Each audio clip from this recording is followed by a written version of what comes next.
Bonjour à tous, découvrons sans plus attendre la Jaguar Project 7 de série. De nouveaux détails sur le plus puissant des Land Rover.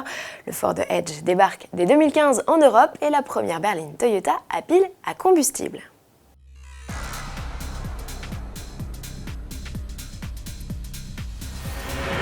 Plus désirable qu'une F-Type, la F-Type Project 7. Surprise, le concept présenté en 2013 va devenir réalité.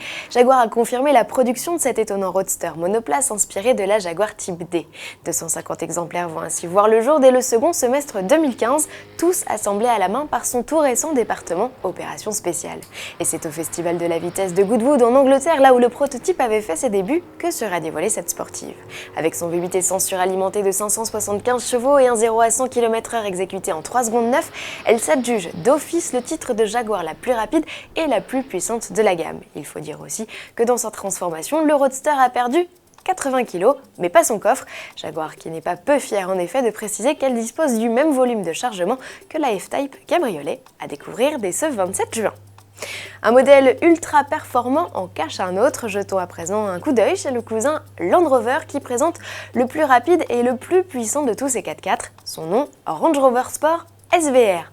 3 initiales synonymes de sportivité extrême et qui désigneront à l'avenir tous les modèles haute performance du groupe Jaguar Land Rover. De ce tout-terrain, la firme conserve encore une part de mystère.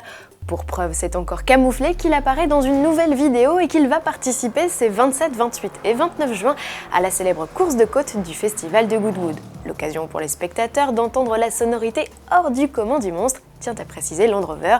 Pas étonnant à vrai dire, l'engin reprend l'envoûtant V8 de la F-Type R. Et si la puissance de 550 chevaux est confirmée, rien n'a filtré en revanche sur les performances. Niveau look, on remarque des prises d'air agrandies et la nouvelle grille de calandre qui semble être donc au programme, lancement prévu en 2015. Et que de nouveautés dans cette édition du JT avec les premières images du Edge européen. En réalité, il s'agit surtout de la deuxième génération du grand SUV Ford, un modèle jusqu'ici cantonné à certains marchés dont les États-Unis et la Russie. Vous l'aurez compris donc, Ford étend le champ d'action du modèle en annonçant son arrivée pour 2015 en France. Il intégrera la gamme au-dessus du Kuga. Côté motorisation, pas le choix, il ne sera proposé qu'en diesel. Le 2 litres sera décliné en une version 180 et 210 chevaux. La transmission intégrale sera, elle, d'office sur le modèle. Terminons avec un aperçu de la première Toyota de série équipée d'une pile à combustible à hydrogène. Jusqu'ici, seuls des véhicules à usage interne en étaient équipés.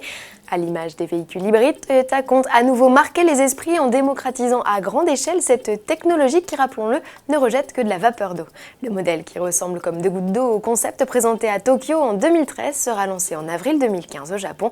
Toyota espère que cette berline pourra rejoindre sa gamme européenne dès l'été prochain. À suivre et à demain.